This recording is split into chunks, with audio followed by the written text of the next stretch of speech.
Cosmic Kickback, the galaxy's favorite talk show where we talk all things movies, comics, pop culture, and all that. My name is Josh. With me, as always, is my co host, Nick.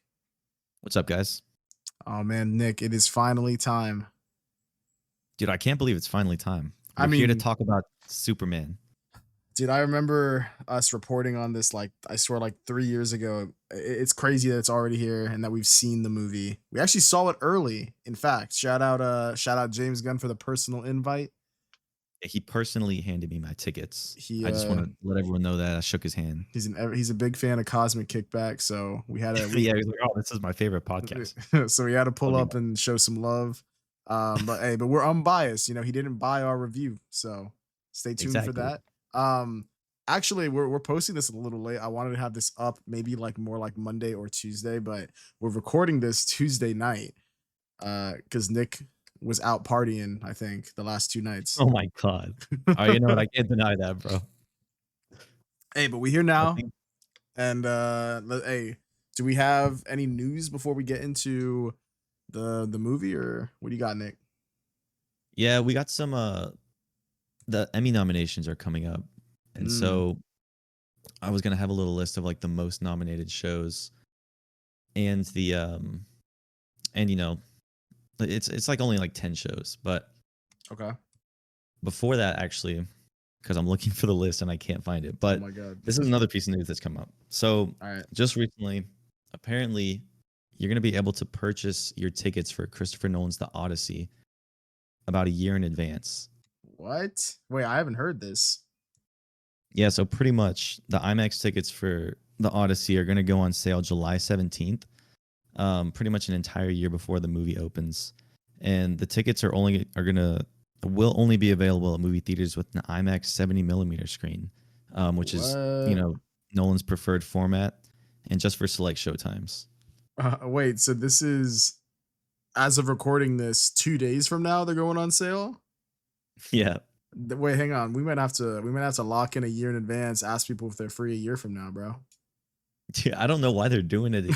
I told my mom when she showed me this, and I was like, "You don't know what's gonna happen in a year, bro. Like, I get if you Yeah. get the tickets, like, you're gonna be there, but you could move, you could die, That is true. I your mean, movie theater could not be there anymore. I don't know. do we is okay, so okay, so you said 70 millimeter IMAX, right? Yeah. Okay, so I don't even know if we have a theater with that here, because like I heard we did, because we saw Oppenheimer. Or Mhm. did you saw it in 70 mil, right?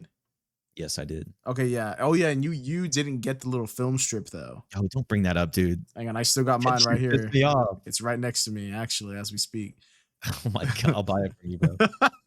I gotta go check eBay, see what they're going for. But no, but I think if I remember correctly, that theater that we went to see this, it's not typically a 70 millimeter thing. Like it's not always there, but I think for that movie they brought in like the special projector and like the special giant film reel, and they had to like train the employees on how to do that because it was like, new to them.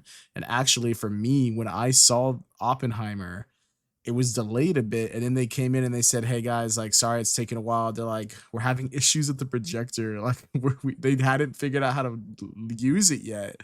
So Gosh. they gave us the film strips, and then they said, hey, I know y'all want to see it in film, but we're just gonna have to show it in IMAX digital. So I still saw it in IMAX, but it was in digital, which is kind of a disappointment. It's like against the whole point of what I was trying to do. But Yeah. I mean, anyway, because of that, if I even wanted to buy tickets for the Odyssey, I don't think they're gonna do that again, because I don't think they've done another IMAX 70 mil in our town since then.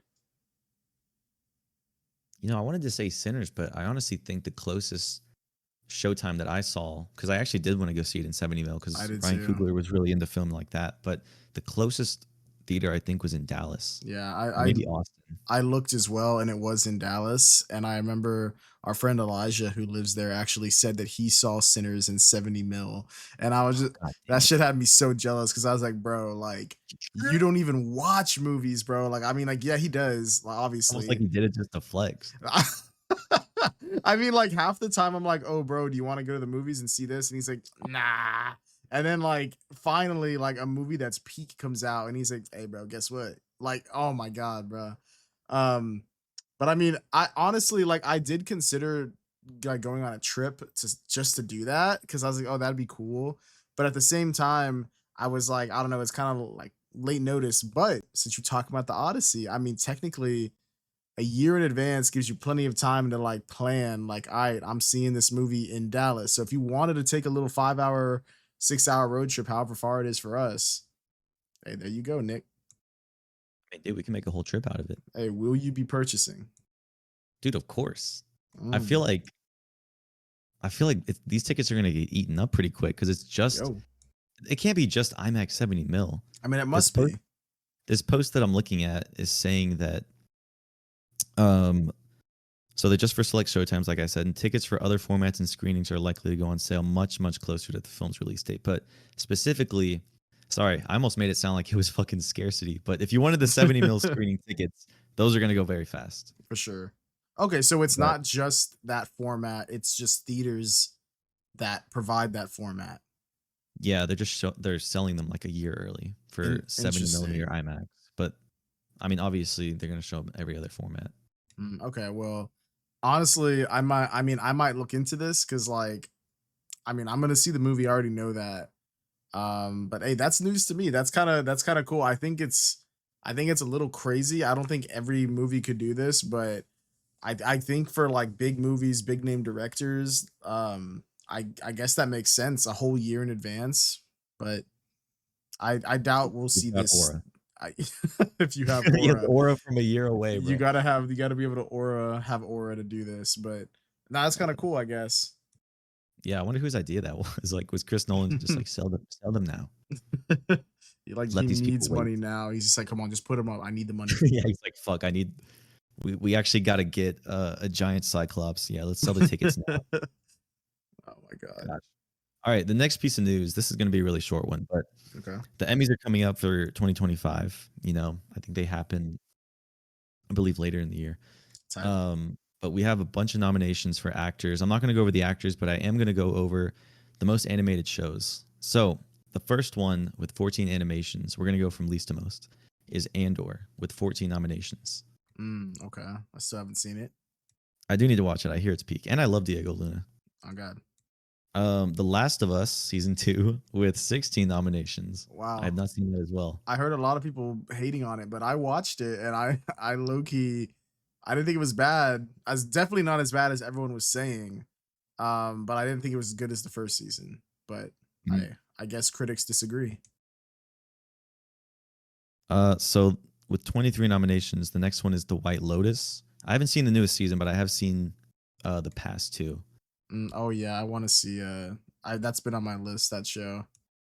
It is pretty good, bro. The next one with 23 nominations is The Studio. Oh, that Seth Rogen thing. Yeah, it's like they're like all Hollywood producers. Apparently that show has like crazy cameos and stuff. I've heard good things about it.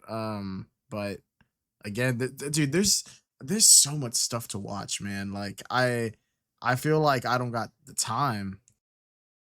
Yeah, dude, it's kind of overwhelming, especially like cuz you're in school too, trying to do the pod. It's too much. Oh God. You got to put it on the watch list. All right, this one actually surprised me. The Penguin is above all those with 24 I'm nominations. not surprised at all, bro, because I've seen that one, and that one actually is peak, bro. Yeah, that show is really good. You've seen it? Bro, I watched all the way to the end. I don't want to spoil it, but Okay, yeah. like Don't spoil the it the because big I twist at haven't the finished it. end. I have Oh my not. god, bro. Well, like, look, bro, just because I was watching it didn't mean I finished it because I believe while I was watching that, I think is around the time Daredevil Born Again was about to drop. And Mm. at the time, I had yet to see season 3 of Daredevil. So I binged that season with Carla right before Born Again dropped. So I had to drop Penguin. But hey, I'll get back to him because that show is actually really good. Like, I'm not even joking. Like, oh my God, like peak. What's the matter with yous? Dude, All right, the next show with 27 nominations is Severance. that makes sense. I need to watch this show as well. Jaden actually think I just started it. I told him to give me his Apple TV login because I'm not trying to pay for Oh another my fucking service. god. Hey, did he And give I'm it to pretty you? sure they're not like, huh? Did he give it to you? Bro, he gatekeeped it. He was like, Oh, yep. yeah, nah, bro. Like, he said, "Get your money up, bro." I got the last one. He got the Uh, last one. He said, "Oh man, oh, this company one you wouldn't know, bro." it's like you wouldn't know about them, man. All right, I think that's it. I'm actually surprised the Bears isn't mentioned. I thought that was on a list I was looking at, but Mm. that should also be up there. That show is really good. The newest season dropped, but if I'm being honest, I got kind of bored with season 3. Oh, did you finish season 3? I didn't. I stopped at Motherfucker fake, bro. dude, the episodes go from like half an hour to this like one like long 1 hour episode. As it should. I mean, maybe I'll pick it back up. Dude, And just watch some other stuff. look, season 1 and 2 are extremely good. Season 3 is good as well, but I wouldn't say it's extremely good. Like, but it's not bad. It's just it. I guess you could describe it as like I don't want to call it this because it does advance the plot a little bit, but like the end of season 2, if I remember correctly, is like they're about to like open like the bear like restaurant, and then so in season 3 you're like, oh shit, this is gonna be crazy, but like they technically do open it and you kind of do see a little bit, but then it's just like a ton of like backstories, origin stories of some of the cooks there, but like I mean I One of don't them think goes that's to like, bad. yeah. like there's like an episode with I forget the character's name. She's like the one of the cooks there, and she has like a whole like origin story episode, and it's like it's a really good episode, but like it just felt like they could have, I don't know, like I don't know, it's mostly like a lot of that, like because like by the end of that one, like the plot didn't really go too far. Like it really seems like season 4, from what I've seen in the trailers, is more so about them running the restaurant now, whereas the last one was like, okay, we opened it and then we got a ton of backstory, and it's like, all right, now you done. Yeah, I was honestly more invested when they were like literally doing like repairs and like renovations to the building and shit. Like Mhm. there's a whole episode where they're like cleaning out like the old hot dog store, the sandwich shop, and like that episode was really funny. But hey, shows evolve and stuff. They change. I Like I'm mean, not hating. I'm still gonna watch season 4. I have not got to it. I've been busy, bro. But hey, I'll get to it. Hey, Hey, but you know what I did get to, Nick? what? Ironheart, bro. And we gonna need you to lock in Oh my because gosh, I thought you were segueing into the review. I mean Why I do thought we gotta keep bringing up hey, Ironheart, bro? I thought about segueing into the review because but then I remembered like, hey bro, Ironheart, because because I I want so bad to have Mike and Torin hop on. I want you and I to like give a genuine review before they hop on, because I just know it's gonna dive into chaos. We have Mike, one of our friends that hops on the review every now and then, the guest, and Torin, who I actually don't think Torin's made an appearance on our podcast, but I've made an appearance on him and his co-host Peyton's podcast. Nick, you were supposed to, but I think you were working that, like you would like switch your schedule like last minute. Like we were about to hop on and record and you're like, oh man, we're guys. Yeah, Nick, bro. Hey, but it's that actually time. upset me too. It's time to do another collab, but this time it'll be on our channel and not theirs, because It'll be they got the Ironheart. last one. Yeah, I mean, I don't want it to be Ironheart, but like the only reason why I want Torin and Mike to hop on real quick is because I've seen them have slight discussions about it, and Torin isn't glazing it, but he likes it. He thinks it's like a good show, like it's genuinely like an 8 out of 10 or so. And Mike is like, you know how Mike Dog. is, yeah. And they get in, dude, when they argue, it's so funny. So like, that's all I want. But hey, let's put a pin in that for now, because Nick, you're gonna need to lock in and watch the show. Um, but you have seen Superman. Absolutely, dude. I've seen it twice actually. Wait, you saw it a second time already?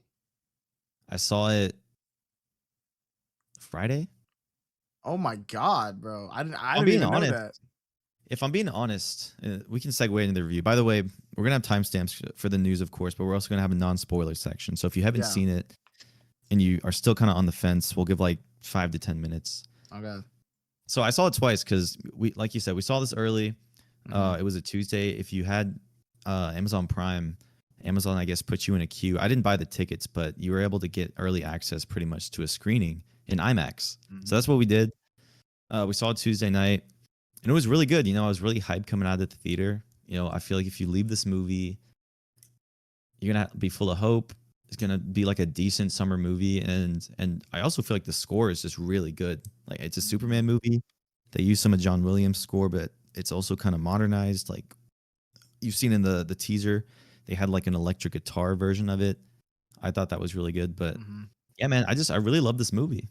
Hey, bro, as you should. I didn't even know that Nick went and saw this a second time. I myself was thinking about it and wanted to, but I just had no time over the weekend, and I just kind of let everyone have their opening weekend. And I'm like, all right, I'm probably gonna see it this weekend, like the second weekend that it's out, because I don't know, bro. Especially today, like yesterday and today, as of recording this, I've been kind of seeing everybody's thoughts on it, and it's like people are starting to talk about it because it's just past the first opening weekend, Right. and it's just got me like continuing to think about like how the movie was, like what was in it, what happened, like you said, the score, the characters, and like I'm really like itching to see it again because I don't know, bro. Like I really liked it as well.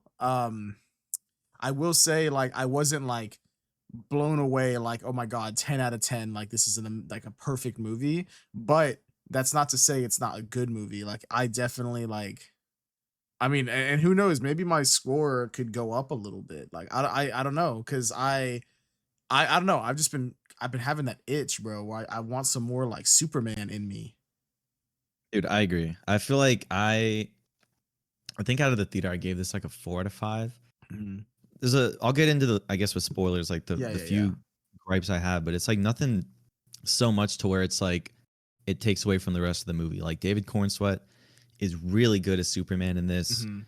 Rachel Brosnahan, I think, is a great Lois Lane. Um, Lois. You know what, you can't Lois, yeah, call I'm her Lois.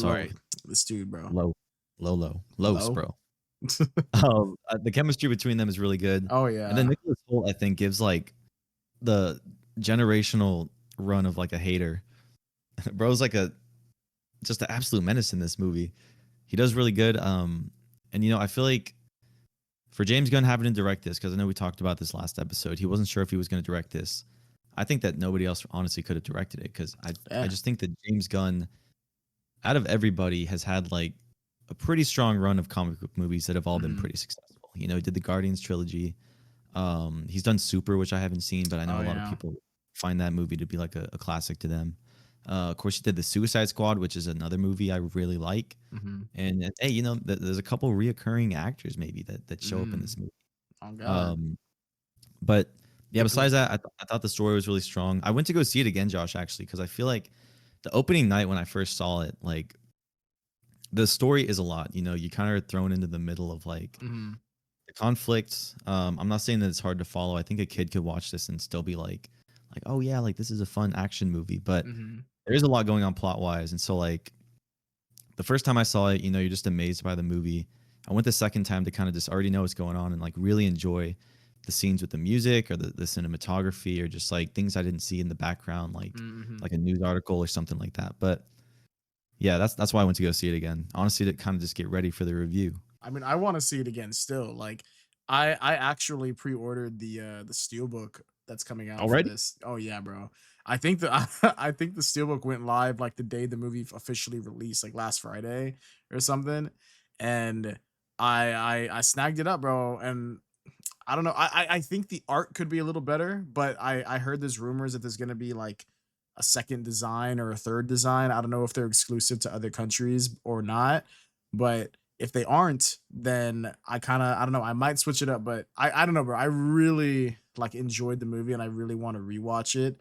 I could see this being like I don't like a movie that is just like a go-to when you're just like at home and like, maybe you don't like watch it the whole way through, like sit down, eyes glued, but like you just throw it on and you're like, oh yeah, like you're doing little things here and there in the couch. You're watching it for like 20 minutes here, you're getting up doing something, and then you're like, "Ooh, this scene's on." Like, hang on, like you stop and watch it. Like a comfort movie, I guess. Like Yeah, it's just filled, like you said, with like it really, I think, captures Superman. Like there's so much hope, and you really feel like uplifted. I feel like watching it, which I think is like, I mean, that's like the essence of Superman. So like if that is emulating through the movie, then I feel like it's a success. I agree. What Yeah, else? Oh, I was gonna say this real quick before we get into spoilers. Talking on the cast, like you said, I think they're all really great. I think that I actually was I knew I felt like David Cornsweet and Rachel Brosnahan would be good because I know that um they just look like the characters, and I know that James Gunn would like, I trusted him. I knew that he wanted to get those characters right for sure. Um I've seen Nicholas Holt in a lot of things. But I'm not gonna lie, he was the one that I was like, like let me wait and see, because I don't know, like off of like the rip, I was like, I don't know, but he 100% sold me. I think he's one of the people that like almost steals the show with his performance. I think he's like you said, like he's like the number one hater. Like, oh my god, this dude is, and that's exactly what Lex Luthor should be, bro. Like he's just going, oh my god. There's a couple things he does in this movie that are absolutely insane. We'll get into that. Um, I also think Mr. Terrific is, oh my god, we bro, haven't even talked about him. terrific, bro. I mean, Say that again. Dude, he is really good. Like, oh my yeah. god. I think like he was the only person I think that kind of was teased in the cast of this movie of characters.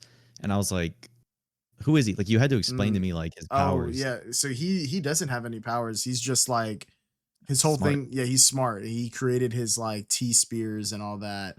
And he actually was, the character was in, I believe, like the CW, like DC universe. I think it was Arrow that he was introduced on in the later seasons. It was kind of when the show that when that those shows kind of started becoming but I do remember seeing him on that show because I used to watch those, bro. Like back in the day, like I oh my god, for a while They I had their was, little TV universe set up. they do, no, it was actually like really cool because like you legit they had it set up like this. So like I don't remember specifically what it was, but for example, it would be like, okay, like this week, Monday at 7 p.m., Arrow, and then it's like Tuesday at 7 p.m., The Flash, Wednesday at 7 p.m., Supergirl, Thursday at 7 p.m., CW's Legend of Tomorrow, and then like Friday, Black Lightning. Like they had Black Lightning at one point, and No yeah. way. And Oh, Black I Lightning. think he's like, I don't know specifically, but he's related to Static Shock. Um, Oh so that shit, I that didn't know. was cool, but at that point it was when, was kind of when I started like dropping off of it. But no, yeah, anyway, Mr. Terrific was on that, but like this iteration of him is actually like, it's not what I expected at all, because like the only iterations I've seen are like the CW's, which I felt like was good. um but this one is like, oh my god, like it's so much better. Like he almost feels like, I guess, like he doesn't feel arrogant, but he feels like he's kind of like, I don't know, like he's like so much smarter than everybody else that I guess like he doesn't talk down to people, but he kind of has this like, I don't know. I don't want to say aura. I don't want to. I don't want to sound dumb and like I'm glazing, but like no, you know what I mean. Like I thought he was like cool, bro. Like he's Yeah, stealing the shows. The way yeah. he, Like his it's cool, bro. Oh my god, I don't know what else to say. bro, the big T on his face. I love the costume design. Honestly, we haven't even talked about that for non-spoilers. The costumes in this, I Hmm. think, are actually really, really good. Like Superman's costume, I love the cape, the way it flows. Hmm. The S symbol that they have is actually a little different than what Henry Cavill's suit was. Yeah, this Um, one looks a little bit more like the comic, the Kingdom Come Superman. The mhm. logo, in terms of just the logo, like the suit looks different. It has a little elements of different things, like on the back of the cape, it has like the yellow symbol, the S symbol. With Yeah, some capes are just plain red. Of course, bro, we got the trunks, bro. We got the red like undies, bro. dude, the undies, the trunks are. I like the trunks, dude. I They're cool. actually do. I didn't know how they would look in the film, but oh my god, like they're working, bro. Like I don't know what it, how to I don't know how, but they are.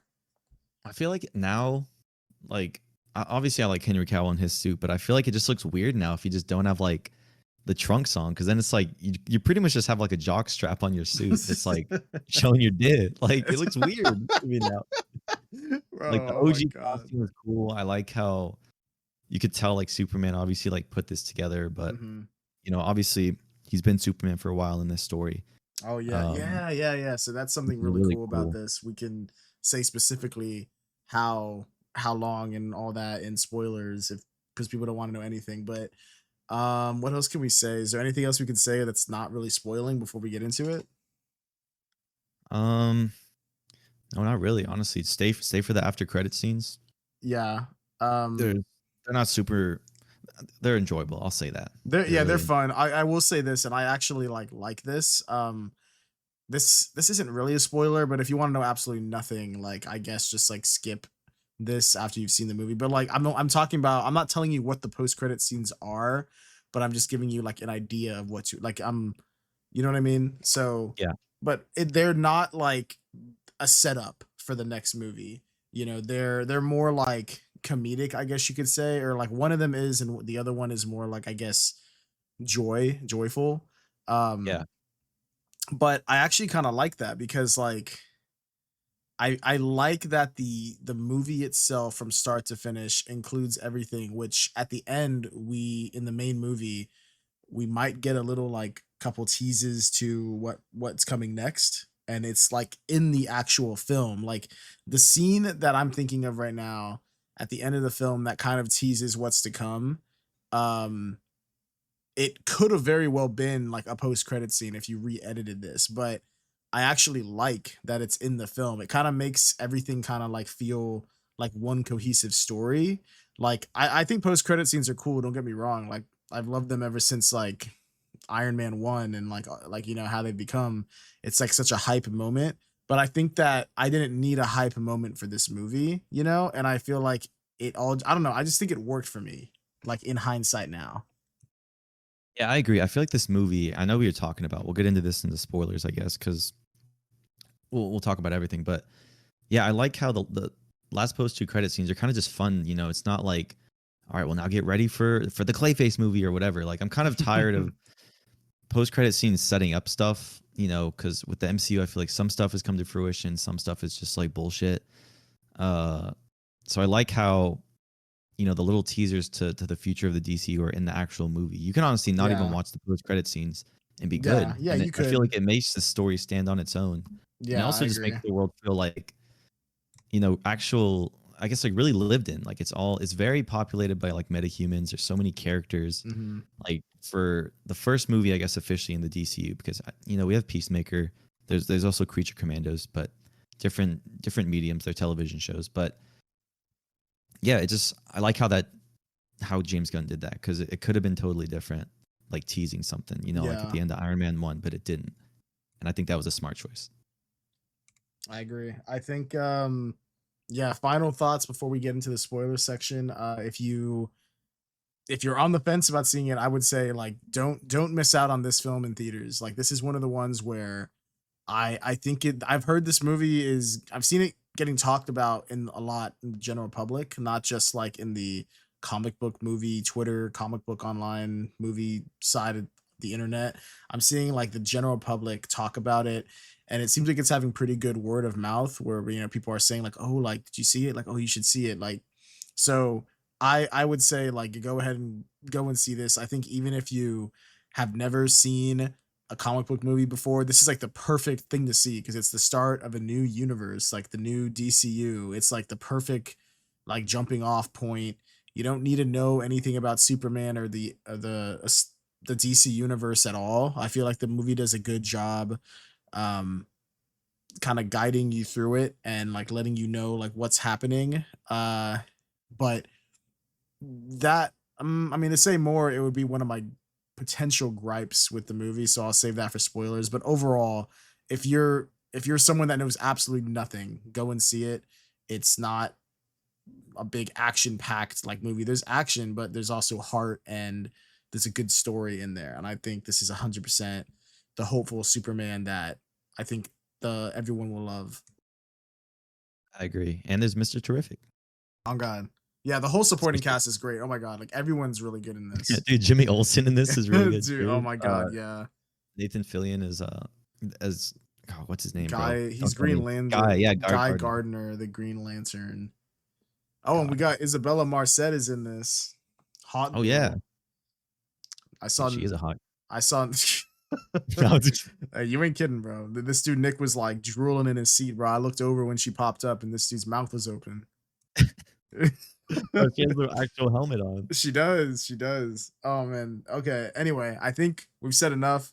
This is your final warning. We're about to get into spoilers. Y'all ready? Let's go. All right. So Lois Lane died. No, I'm kidding. Yeah, Uh, dude. No, no, she's alive and well in this one. imagine they kill her off like in the first like 30 God, minutes. Like she pulls up and just gets murked. do some born again shit. Oh my god. No. Yeah. Jeez. Well, Nick. I mean, let's get into it, bro. I feel like there's a lot to say, and we're already 30 minutes into the review or the episode. I mean, talking about it, I feel like we can jump around the movie, but first off, Yeah, yeah. I like how the movie, like I said, it has a lot going for it. I think this is why I saw it twice. Because you know, we're in the middle of like we literally start the movie off by Superman like losing a battle. And there's a really cool text crawl that happens. It kind of catches you up with like everything that's going on in this universe. So like MetaHuman's been around a while. Superman's been Superman for 3 years. And then like 3 weeks ago, he stopped this war in the Middle Mhm. East. But yeah, I like how the movie opened. I love the Fortress of Solitude and all like Mhm. the little Superman robots. I feel like the whole opening for this movie, up until like the title card, is really cool. Mhm. Um, and also I love the sound effects in this because there's a point where like very early in the movie, Superman takes off from the Fortress of Solitude, like and you hear him like break the sound barrier. Like the sound design in this was really really good. But Yeah. very early on in the movie, I guess one of the first big spoilers is we find out that Bradley Cooper is playing Kal-El's dad. Oh yeah, I did not expect that. Dude, And I don't know if this I was was like like, what? I don't know if this was leaked or like in any of the trailers. I don't think it was. I mean, at least I didn't see it. So when he popped up, I was like, "Oh, what the hell? Like is that Bradley Cooper?" And like oh yeah, like he's playing Jor-El, Superman's birth father from Krypton, and I don't know the actress's name who's playing his mother. Um, I don't have that in front of me. My bad. Look But it up for you. yeah, but like, but no, yeah, but I wasn't expecting that. And to piggyback off of what Nick was saying, yeah, like this movie, it kind of has like like Nick said, like an opening message to kind of set you up on what's happening, which is kind of this is okay. So I like it. I think it does it. It does it well. It feels like it almost feels like kind of if you're reading like a story of Superman, let's say, and let's say there's like a 5 issue story where you got to read all 5 of these issues for it to be complete. It kind of feels like you're kind of jumping in on like the 3rd issue or something like that. Which that's not necessarily a bad thing. It doesn't feel like an incomplete story. Um, but I like I feel like it's a very interesting way to start the movie, and I think it works because anyone who's seen or heard anything about Superman, but they're not like a big comic book person, they don't know like much beyond that. They probably just heard that he's like, like invincible, like he's like this overpowered character, you know. But I love how the start of this, the first thing we see is him like heavily injured. He's instantly humanized, which is like a huge theme of the film. Um and I think that I like that. I will say that doing it this way kind of does cause a couple issues that I personally have. Other people may not have, but for me, I think doing it that way, where it you kind of just jump in, although it does like I think it works, and I'm not saying it's a bad thing. I think it causes the at least the first 30 minutes or so of the film to be kind of throwing a lot at the audience. And I wrote this in my letterbox review, I think, because I thought about it for like a couple days. I didn't Mhm. post my review for a while. Um, but yeah, I think I can get into the more specifics of it as we go on, but I think that by doing it this way, it's asking the audience like a lot to like keep up with and to remember because it throws like two fictional countries at you and it like tell and like you haven't even seen them yet. I almost feel like I kind of wish it started like slightly earlier, like maybe we see Superman fighting the Hammer of Borgovia or whatever, I agree with you. you know, because it kind of just starts and he's like already been defeated. I kind of would have liked to see him get defeated, maybe. But I don't know. I feel like that could be dependent on the person. Maybe some people don't mind it, but I think regardless, I think it does affect the pacing of the film. I think it goes really fast for the first 30 minutes, but after that, I think from that point forward, the rest of the film, I think it's like very well done. I think it's just the first part that's very quick and like throws a lot at you. Yeah, I agree. I do like the opening crawl, but Mhm. upon second viewing, I already knew what was coming, so I kind of just really got to, like I Yeah. said, enjoy like the story. You know, with that, the pre-thought of everything that was going to happen. You know, I was able to just Mhm. enjoy the cinematography instead of thinking like, all right, hold up, what did all that text say? Yeah. But I agree. I would have wished it maybe started earlier with like him just fighting in the city. You know, he lands and he's injured. Honestly, if you just made like 10 minutes of the fight and Mhm. threw it in the beginning of the movie, still did the crawl of the title card, it probably would have been like, you know, a little bit better, you know? Maybe, But yeah. I think it would have maybe maybe, solved a bit of the pacing problems, or at least the audio. Because sometimes a lot of people that watch movies, they only kind of really care about something if they like see it and they're invested in it. So I think it's kind of asking the audience a lot to be invested in stuff that we haven't even seen. And yes. I think that's probably like my biggest gripe with it, but like I said, I don't think it ruins the movie because this movie stands, it has you know a complete three act structure. I think it works as a film. I think it really feels kind of like you're watching an episode of the old Superman show. Like you just kind of hopped in season 3 and you just started watching, like you don't necessarily need to go watch like the other like episode, but like if you did, you would just have a better understanding of it. Yeah, I agree. So yeah, Bradley Cooper, I know we skipped over that a bit. Oh I yeah. I don't mind the casting. You know, I know James Gunn is friends with a lot of people that are going to pop up in this movie. Obviously, Nathan Fillion. But I wouldn't have minded just like a random person. I don't know. Maybe I just was like a little starstruck because I'm like, oh, like I just see Bradley Cooper. Like, Oh, you I know, when you see. reach that level of fame where it's like, all right, he's been like 100 different people. But I mean, like, it's such a small part. Obviously, this message, it's really important. The message that Superman Mm-hmm.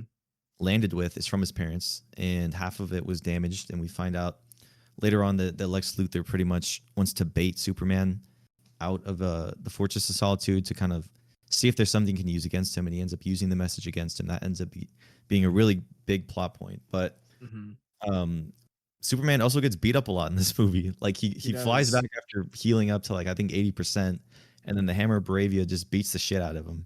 And I feel like a lot of people were explaining like he gets his ass beat a lot in this movie. That's true, but to be fair, the Hammer of Bravia is literally just Ultraman in a suit of armor, Mm-hmm. and then Lex Luthor just like controlling him with like like Mortal Kombat combos. Yeah. Yeah.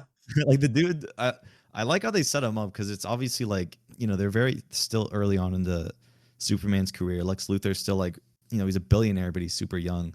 But the dude just like chills in his Luthor core tower and just hates on Superman. Apparently, he's been studying him for like 3 years. I think that's one of the lines they say. Yeah, because like you were talking about I do like this about the opening crawl. I like how it's like the three essence in it. Like there's a big, it's like how you like I think it says 3 centuries ago, the first metahumans were discovered on Earth, which is cool because it's showing that, and you see this throughout the film, that superpowers aren't really like, and superheroes aren't a big deal really. It's kind of like, this really feels like a comic book world, whereas the comparing it to the MCU, that feels like, I guess, like our world, but then like people show up for the first time that are like super powered, and it kind of just feels like we're seeing how would people react to this if it's like a new thing. Whereas this one, that opening crawl immediately like lets us know like, okay, so they've been here for 3 centuries. So it's not a new thing. This is a super comic world or whatever. And you see that when in Metropolis, like people aren't clearing out of the city for like a giant kaiju pulling up. They're like recording it because they know that Superman's gonna pull up. You know what I mean? Like they're not really. I mean, I'm not saying it's smart, but I mean, like they're used to it. You know what I mean? Yeah, like there's a part I think where there's a Lex Luthor lets out like this kaiju to Mhm. distract Superman, and the two goons that let it out, it's like a little baby. But then like by the next morning, the thing is like, like 40, 50 stories tall. And there's one dude that's just like eating his freaking yogurt in a radio shop, and he's just watching the fucking kaiju like right outside his door. Like he's just like, another day, man. I mean, hey, that's how it is. But going back to the three, it's like 3 centuries. Then it's like I think it goes to what, 3 decades. It says three Yeah, three decades decades. because it's 3 decades ago was when Superman was like arrived on Earth like as a baby, Yeah, he was and raised by then his parents. yeah, then it said And 3 years like ago, he announced himself yes, as like as Superman, and he's the the strongest strongest. metahuman. hmm And And then it says then what was it, three weeks minutes ago, ago he lost. Oh, 3 weeks ago. Yeah, 3 weeks ago yeah, he he stopped the interfered. conflict of Baravia invading the country of like Jahanpur or something like that. Yeah. And then it And says 3 minutes then ago he lost the fight for the first time ever. yeah. Oh well, it also says 3 hours ago the Hammer of Baravia came and like they've been fighting for 3 hours Oh, apparently. you're That's right. another thing that pissed me off. I was like, I wish at least we saw a little bit of the fight because if the Hammer of Baravia came to Metropolis 3 hours ago and they've been fighting for that long, like shit, it must have been cool. Yeah. I do Um, think that this intro, although it does kind of, like I said, it kind of asks the audience a lot, and throws a lot at you really quick, and it causes a lot of pacing to be really fast. I think despite that, I think doing it this way does add a lot of drama because like I did not expect the movie to, because like we've all seen that in the trailer. I think that's been the most shown off thing. I think they yeah. literally showed like the first 3 minutes of this movie a couple weeks ago, like, and it's this scene, the opening scene where Superman crashes and he's breathing. Crypto comes and starts pulling him to the Fortress of Solitude. And when seeing that in the clips and trailers, I never expected that to be the first shot of the film. You know what I mean? Yeah, Um, I feel like it's pretty bold to it show is. Superman like lose, and it's like, yeah, this is your Superman. And I think that is where I kind of commend it. Although it does cause these issues, I think it also does add drama, and like I said, it humanizes him because immediately we're seeing like him like beat up, and we're like, okay, like so this isn't like like what we've seen before, where it's someone who's unstoppable and like the most powerful metahuman. We see him for the first time ever lose. We could have maybe seen more. Maybe they'll have deleted scenes in the movie release. But I think I will commend it that it does provide all of that, despite causing some problems. Yeah, that would be really cool. Actually, to bring it back to the three, hmm I'm remembering something. Somebody says that later in the movie, it said that Lewis and oh my god, I did it again. Lois God, bro. and Superman have been dating for three Oh months. yeah, 3 months. And then another thing, I think I saw someone say this, but this isn't like a hard thing to think of. When you talk about DC Comics, like people always talk about the Trinity, like the three main people in DC are like Yeah, Superman, Batman, and Wonder Woman. So I think the three is kind of, like I mean nothing's on accident when it comes to like making movies. So I think it's cool seeing it kind of reappear in dialogue, and being like a representation for like what's to come, I guess. yeah. Hey, dude, uh, we'll talk about this later at the end because hmm we have so much movie to get through. A But lot. people have been wanting the Batman to cross over into this universe. I know the script Mm, just finished for the movie. They're so different tonally, but I think it's just the movies that are different tonally. Like mhm. obviously Metropolis is, this bright colored city. There's the Daily Planet. You got Superman, you got the Justice Gang that operates in the city. And then Gotham is literally the complete opposite. It's almost like heaven and hell, if I'm being honest. Both are just cities with like metahumans and vigilantes existing, Yeah. and crime. But I wouldn't mind seeing them cross over at some point if that's something that, Matt Reeves would be interested in. But I also Mhm, know James Gunn was saying that with the DCU going forward, there's going to be like Elseworlds, which are kind mhm, of just like, like how comic issues have like, oh, the new 52 or This is like a one-off series written by this artist. They all Yeah. exist on their own, Like they not connected have to the DCU. Like yeah. Joker, like that was good. Yeah. I haven't seen the second one, but that's a movie that stands on its own. You know, it's not like Mhm. mentioning of other things in the universe. Yeah, and like in comics, it could be like how they have like Marvel zombies, and it's like a completely different universe where they all turn into zombies, or like Old Man Logan, where it's Oh like yeah, a dude, that bit, one's a badass yeah, comic. it's like a potential future. It's not like I don't think it's part of the main canon like universe 616. I think it's like an offshoot one where it's like a potential kind of fucked up future. Because I think in that one they literally make it to where like the Hulk and like She-Hulk are like fucking incest. It's disgusting. Oh Yeah, they have like fucking all no! these fucked up like Hulk babies and Hulk children, and they're all it's fucking gross, bro. So yeah, that's definitely not the main MCU or the main comic line in Marvel. They some weird Oh, why ass. not? No, I'm just Hey, kidding. Yeah, um, it's freaky no, though. yeah, but I'm really excited to see where this goes because I feel like this does a really good job setting up I guess like a whole universe. Like I can 100% see more I want to see what other characters exist in this universe and how they look. And I think we're gonna see Guy Gardner again in the Green Lantern show, along with some Yeah. other Green Lanterns. We're gonna see. I think James Gunn actually said we will be seeing Superman again, and he said it will not be in a sequel to Superman is what he said. It'll be in Hmm. something else. So the easy quick answer is Supergirl. Yeah. You know, but who knows? It could be because he did say it won't be in what you expect. So I mean that's what I expect. But I don't know. Maybe he's just trying to add some anticipation, you know. Who knows? Yeah. What I mean, I'd else? like to see that honestly. Oh Like, yeah, you I know, can't wait. Superman pull up in Peacemaker. That's what's coming up next in August. Hmm. Um, but yeah, like it is cool. Like heroes have existed for a while. You know, the Justice King operates.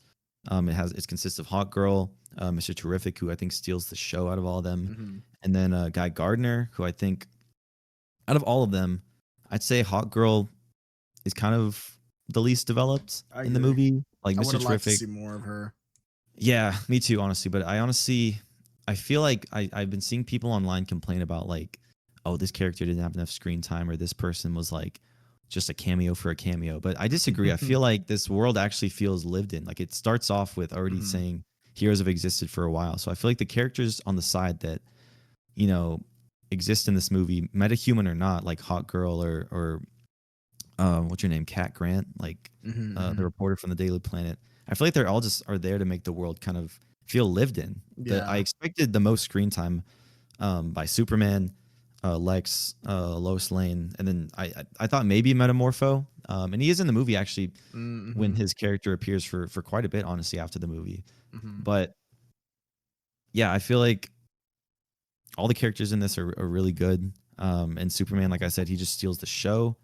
Getting into the plot, this is actually something I wanted to talk about that kind of I wasn't sure how to feel about it when they first Okay. talked about it, but Oh, a I really think big plot point in okay, yeah. this is that Superman he pretty much holds this message his parents gave him near and dear to his heart. He doesn't know the second half of it. Mhm. Lex pretty much takes it from him from the Fortress of Solitude while abducting Crypto, and he's able to weaponize the message by decrypting it and broadcasting it to everybody. And I say weaponized because I'm not sure if this message is legit. Mhm. The message essentially is like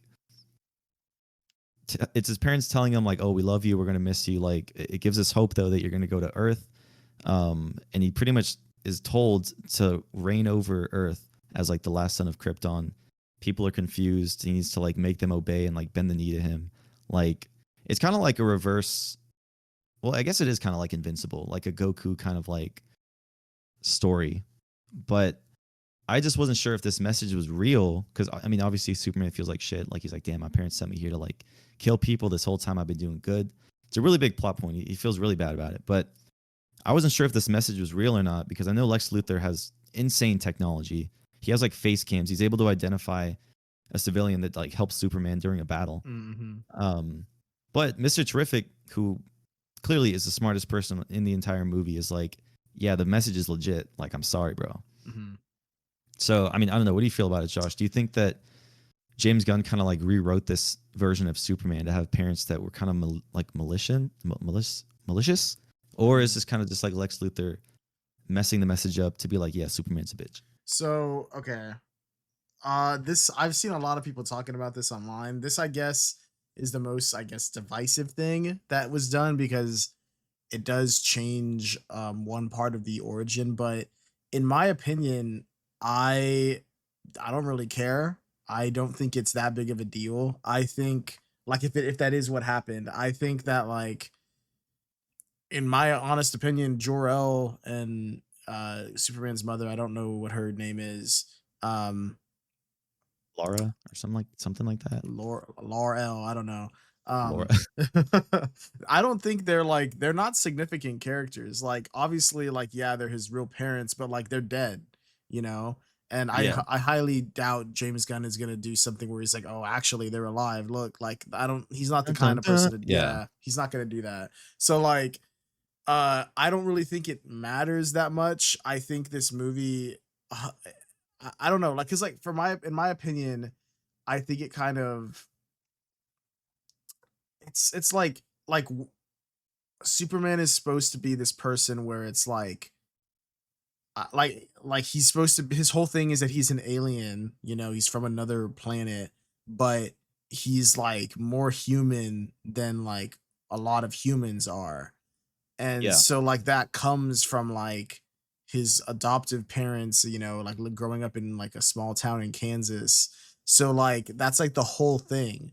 So like I don't really think it matters if his birth parents are like and you know, and the other thing is that I'm kind of I don't know. You've seen this movie twice, and Yeah. so So I can help kind of like you can tell me recollect. exactly what they said, but I have seen people online, and I 100% I'm like, bro, these people are over exaggerating what they said specifically because some people online are saying like that they're telling Superman to go like impregnate any woman he wants and like rule the planet, and I'm like, whoa, did you watch a different movie? Like I don't remember them saying that. I remember them saying like they said something like, oh, like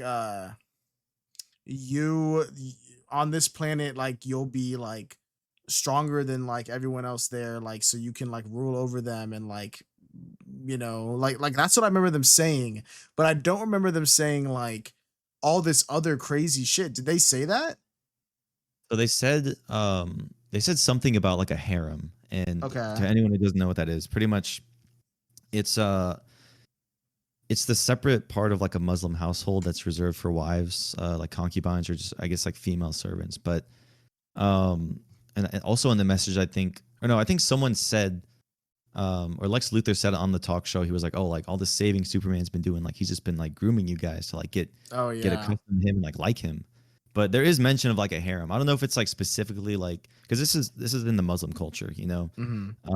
But pretty much it's like a guy sharing multiple partners. Yeah. And after Superman's like all upset about this, he goes into a building, and Guy Gardner's like, dude, like you have a harem, like what the hell? Out of, that part was funny, but I feel like that moment, honestly, there is an emotional moment later in this movie that I think isn't undercut by like that James Gunn humor. Here, I don't know if it was necessary and needed to be, but yeah, they do say something along the lines of like Superman has to come here and like take over this planet like a Viltrum.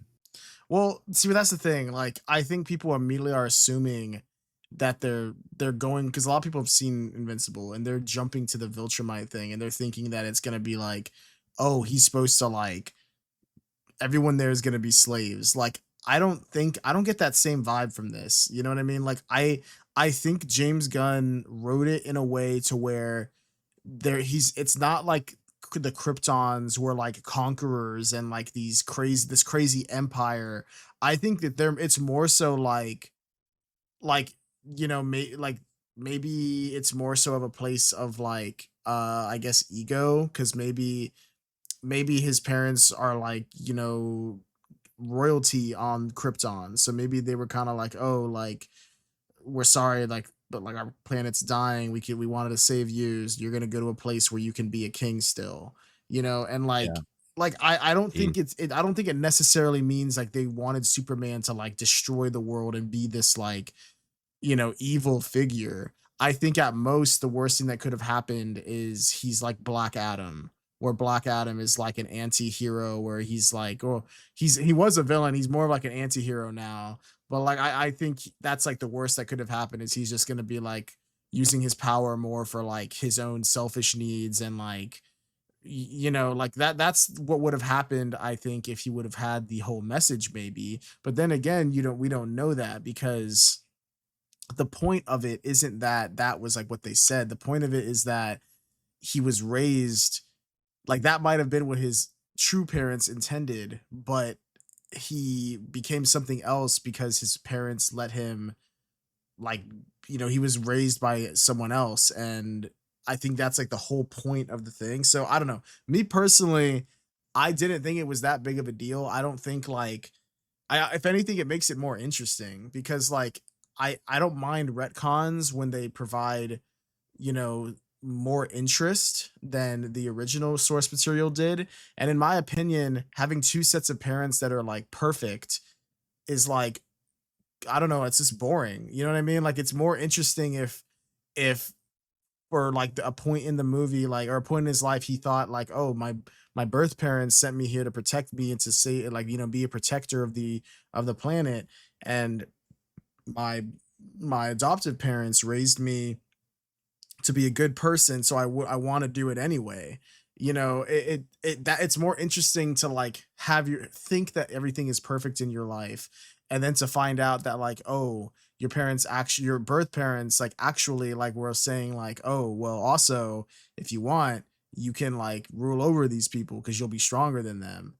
You know what I mean? Like I think I mean that's like finding out something like that like would flip your whole world upside down and it would make you like be like, "Oh, like I thought that was my whole purpose." Like I guess like I didn't know what that they were like this. Like it's like finding it's like when Yeah. you find out something about your parents that like cuz you when you're a kid, it's kind of like you think your parents are like perfect and like they could do no wrong. And at a certain Yeah. point when you get older, I think everybody has a moment where they like find out like, "Oh, my parents aren't perfect." Like they've done stuff Yeah. and you deal with that. And I feel like it kind of it's I feel like that is happening here, and I think that's way more interesting than him just having a perfect life. Yeah, I agree, and I feel like it's even more interesting, of course, like, his parents are dead. Like, so he has this kind Mhm. of, Yeah. on this pedestal version of his parents already, so much that, like, whenever he's, like, injured or hurt or he just needs to be soothed, he'll play this message by them, Mhm. like, Oh, yeah. over and over again, and for it to just be kinda flipped on its head, I really wonder if James Gunn, like, either drew inspiration from, like, Dragon Ball Z or Invincible Mhm. Or for this maybe even his but own life. yeah. You Yeah, never maybe, know. honestly, I wouldn't be surprised, but talking to I guess later in the second half of the movie, um, Superman pretty much turns himself in after this, and we actually see, I guess you could say another cameo, but I don't even want to call them cameos because it just feels like characters that belong in this world. Like it's been going on Oh, for a while. yeah. Oh, yeah. We get Rick Flag Sr., Mhm. played by what's his name, Frank Uh, Grillo. yeah, Frank and Grillo. yeah, that's not even really a cameo. I thought you were talking about Peacemaker. I would call Peacemaker more of Oh, a cameo. okay, yeah, that was because he was on a TV, so it feels even more like, all Well, right, like like, well, that seems funny because it's like I feel like they're 100% making fun of like Fox News, and I feel yeah, like the actor playing the anchor is supposed to be like a I don't know, like there's a guy on there. I the don't know their late night names. show host. He looks like one of them, or he kind of acts like them. I don't know their other names, but I think that's clearly supposed to be poking fun at that. And I think it's funny that they got Peacemaker on there because he 100% is like he kind of fits into like I guess that side. If you've seen season one, he's like. Oh, like Batman's a pussy. Like, oh, Aquaman fucks fish. Like, oh, like he's just like, he's like one of those guys. Like, oh, they're all fucking frauds, bro. Like he's kind of like the red pill superhero, I guess. Red Pill I superhero. I mean he is, but like he goes through an arc low key. He's Like Andrew Tate. that show is good. Actually, I want to rewatch season 1 before season Dude, 2 I'm comes excited out. for the next season, bro, because it I looks am, like yeah. all the cast is coming back. Mhm. The end of season one actually had a really good little cameo, but Mhm. Well, speaking on um that, that's interesting, and that's what I'm most interested in. season 1 takes place in the DCEU, the old universe, and James Gunn has said like, "Oh, this is not like a reboot and like a new season in a new universe. It will connect to that universe." So I'm wondering like, okay, but he's also said, "Oh, but it is in the DCU." So I'm guessing we're going to get some sort of weird like multi-dimensional thing where he gets somehow transported into this new universe, and he either like kills like the peacemaker of that world and takes his place, because maybe that one's like way like he hasn't gone through the arc that he's gone on, so he's like, you know, more fucked up like a villain, Yeah, you know? I think you're right because I feel like I think I saw a trailer for it either when we were watching the preview for Superman or another movie. I Mhm. don't know how they were playing a Peacemaker trailer, a TV show. Well, I guess it's HBO Max now. Oh yeah, they're calling themselves Oh HBO yeah, Max by the way. they switched back. We Dude, could we dumbass could bitches, bro. I mean, I'm glad they switched. I'm glad they switched back. HBO is a household name, but Yeah. anyway, speaking back to Peacemaker, I do think he's gonna go into another universe because Mhm.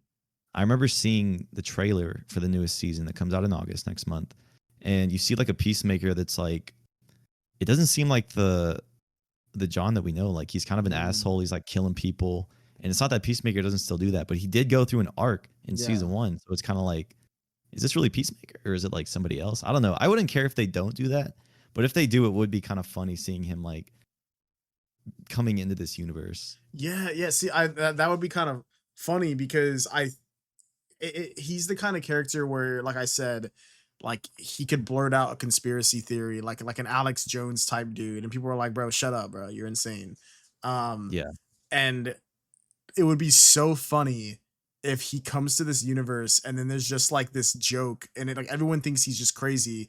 If he's like, "Oh my god, like this universe is like there was another Superman, like he was like he was like he didn't look like you, and like Yeah. he was more like gloomy." I don't know, like he didn't Yeah, I don't talk know. as He can much. almost kind He of aura he can kind of be farmed. like the Deadpool, like That's what I'm bridging the gap. saying. Yeah, exactly. He doesn't have to break the fourth wall or anything, but like it would be so funny if he's trying to convince people like what the fuck, this is just like this, or like didn't Aquaman used to be like this, or like if he sees Lobo, because I know Lobo is gonna be Jason Yeah, he'd be Momoa. like, what the He's like, fuck? "What the fuck? What happened to Aquaman?" Like, or something like that. It's like, "What are you talking about? Like, Aquaman's blonde," and it's like, "What?" Like, it would be That so funny if they that could did actually be that. funny and actually work Yeah, without like oh even my trying god, to that'd be break the fourth perfect. wall. Like it So wouldn't be like, corny. yeah. But speaking on what you were originally talking about, Rick Flag Sr. has like a minor role in this as like I guess not I guess maybe like he's representing like the military somehow, some sort of like superhero military task force thing. I don't know, which is cool because we just saw him in Creature Commandos, which Oh yeah. takes place in the same universe. Like that is in the Yeah. DCU. But what's Yeah. interesting is, About the for hair. yeah, he's like like gray hair in that one, but in this one his hair is all black. So I guess he's like got a dye job. He's like, "Oh, I'm not being old no more, bro." I kind of like the white, like James Gunn kind of made Rick Flag Sr. look like him. Like he's Low got like key, the he white did. beard and the hair, and I actually kind of liked it. But in this, yeah, in this one, he looks a little bit younger. I don't know why Frank Grillo just doesn't like lean into it because I think he's in his 50s now. It honestly would have looked cooler to see like the cartoon version look like the exact same one from the Yeah. show, but I mean, I think it's I really don't cool. care. I Yeah, don't yeah, care it's so either. It's cool not to that see big of a that the deal. character Yeah. regardless. Yeah, and like Yeah, I love how James Gunn is making a bigger emphasis on the connectivity of everything. How he's like, "Oh, when I cast for the voice actors, like I fully intend on if possible having them play the same character in live action at some point if we do go that route." Like that just makes it feel so much more like I don't know, like thought out, you know? Cuz like if everybody if I'm a voice actor and like if you cast somebody like just for their voice, that's cool too because you know they're talented voice actors, but it's just so cool to know that like for example in Creature Commandos like David Harbour's Frankenstein, and like I could 100% see them like he's a big dude, you know, and I could see them putting some makeup on him. Like I mean he was Hellboy, I could see them putting on some makeup and he's like, look, he's Frankenstein in live action too, you know, like that's so cool that they're like doing it all of honestly that. it's honestly more like you kind of have to put more thought then into your casting because normally Yeah, when for I see sure. like for Transformers One that had a star-studded cast like Keegan Michael Key, Scarlett Johansson, Mhm. um, Brian Tyree Henry, but it's almost like James Gunn has to be like, all right, they got to be able to voice themselves in the animated project if possible, or play themselves live action, or vice versa. Yeah. So it's like it's really cool. Yeah, it kind of really has the actor have to be diverse with like just their voice acting and also like actually acting in a film. It is cool. Yeah, I think it's cool, and I was really excited to see him. I forgot that he was appearing in this Frank Grillo, so like Mhm. seeing his character, I was like, oh, that's cool. Like, it was kind of cool to look at that and be like, oh, I know that what happened with him in Creature Commandos, just like in the back of my Yeah, head, like, no, it's the same character. yeah, and you can kind of like get his character's motivations like just off of that show, like Hmm. everything that he went through and stuff. Kind of having like a super team. He kind of is Yeah. like he feels a type of way towards metahumans. Maybe not supervillains because he kind of teamed up with them for Creature Hmm. Commandos, but um, yeah. Going back to the main plot of the movie, though, Superman finds out this message. He turns himself in. This is when we get introduced to Metamorpho, or they call him, I think, the Element Man in this movie. They don't even call him Yeah. Metamorpho. But Lex Luthor has this pocket dimension that he pretty much keeps anyone that he doesn't like or just despises. Oh, He it's so keeps them, funny. He's like the like we said, like he's like the craziest hater alive, bro. Because dude. it's not just like, someone like Metamorpho, who's this like alien being who can create any element. And because he mentions it, he's like, oh, I have a workaround, because like they say that all the kryptonite on Earth is gone, and he's like, oh, Mhm. I have a way around that. And he's talking about Metamorpho, and he just locked him up for his own bidding. And it's not just shit like that. Like, they tell us that he's locked up people that have, wronged him, like ex-girlfriends, and like people that like wrote a column about him that was overly critical, or like just anybody that like gets on this dude's like pisses him off. He's just that much of a like petty hater that he's throwing them in a little like pocket dimension prison so he can just go and like in front of them and like, I don't know, just like let out his anger. Like, it's so, oh my god, Gosh. Oh, crazy. and Lex's his motivation for this movie, I think, is to try to launch. I think it's called Planet Watch, which is Mhm. Oh yeah. it consists of Ultraman, the engineer who we haven't talked about, but she is really cool in this movie as well. I feel like in terms of supervillain, she kind of stole the show, kind of like how Mr. Terrific did. But he's pretty much trying to get funding for this Planet Watch group while getting rid of Superman. But dude, yeah, that whole little pocket universe thing was fucking crazy. Like, I honestly was wondering like how Superman got captured because when I was watching the trailers, you see him in a box, and I'm Mhm. like, how did they lock this dude up? Like, he's the strongest. But yeah, Metamorpho, he ends up becoming pretty integral to the plot. He can create kryptonite. We see Superman become like super old, Oh, he's which getting I thought, messed up, bro. Oh my yeah, which god. I thought was crazy. Dude, and then we see Lex Luthor literally shoot a fucking falafel truck owner dude like right in the Oh, head. that was insane. I actually did That was not a expect pretty that. dark part of the movie. Yeah, I didn't expect it either, dude. I thought he was just gonna like toy with Superman, Well, but because like it goes off yeah. after the second try. Yeah, because like up until that moment in the film, Lex Luthor's been like a hater, and like he's trying to like get his own way, but we haven't seen him do like any, like he hasn't done anything with his own hands. But in that scene, he literally shoots this innocent guy in front of Superman. Like, that's, oh my god, I did not expect it at It, all. it was messed up. Gosh. Malik, bro, Malik. shout out Malik. Who's Malik? Oh, that was the That's the guy. name. Yeah, Is that you're right. his My name? bad. Malik. Oh, this dude Nick, bro. Oh, dude saw it Dude, twice. he died. He died hella fast. Don't lie to me, bro. Fucking forgot his name. Oh, but Metamorpho breaks him out of prison. I actually love this sequence. When I first saw the movie, I kind of wasn't. I don't know if I was about it, but Bro was hating. as Superman is in this pocket universe, he Mhm. escapes the Metamorpho. He gets the little baby Joey back. There's a baby in this, Yeah. and there's an action sequence inside of like an anti-proton river or something like that, and it's all like pixelated. And Superman falls into it, and there's a fight scene that goes on. Mhm. I don't know if I liked at first like the proton river because it just looked, I guess, jarring because it was like pixels and like Mm. Superman. But looking back, I think this movie is just super colorful and fun, and there's so many good sequences.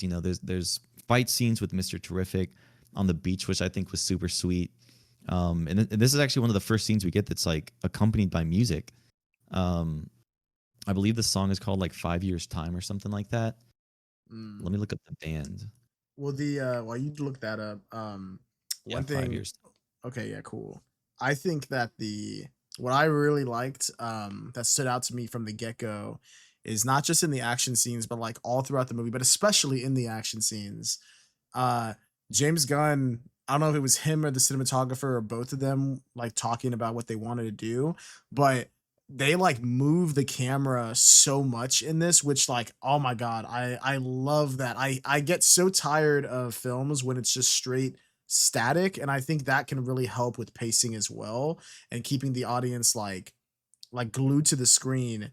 Cause if I'm like if there's like a shot and it's just like the camera's just kind of like framing what's happening. Like that works, but it's so much more dynamic if the camera, like for example, when Superman's fighting like the engineer and Ultraman at the end, there are shots where he's like flipping them around and like throwing them, and the camera is like turning, whipping hard, like and following them in this fight.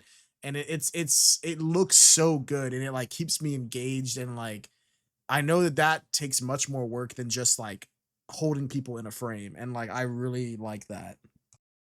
Yeah, I agree. Yeah, James Gunn collaborated with cinematographer Henry Braham.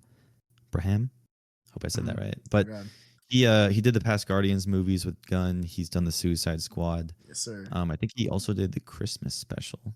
But Yeah. yeah, the cinematography in this is really good. Yeah, especially during the fight scenes. Like Superman, while he does get beat up a lot in this movie, he does come back. All right, there is a fight scene between him and Ultraman, and the engineer in like a baseball field, which is cool. Mhm. There's another action sequence that takes place, like I said, in this Proton River and stuff. There's a lot of fun action pieces in this movie. Oh, there's also the one where we have a whole sequence where it's Superman like trying to fight off this giant kaiju, but we also see him save like a lot of people. Like we see him save Oh yeah. like a woman trapped in a car. We see him save a squirrel. We see him save a dog at one point, which I really liked. I feel like in this movie we got so many I don't want to say demonstrations, but Superman used all his powers. Like he Mhm. flies, he punches, he used the laser eyes, he uses frost breath, not just once but twice when he's Mhm. about to get pulled into a black hole, which I like how is also tied back into the I guess the main the plot. Like it all ties in together. While there's a lot going on, it all kind of ties back together at the very end. Like there's a black hole threatening Metropolis. Luthor is like cutting I guess a rift because his little pocket dimension becomes like unstable. Mhm. um, but yeah, I do think the cinematography absolutely stands out, and just with the score, I think is even better. I agree.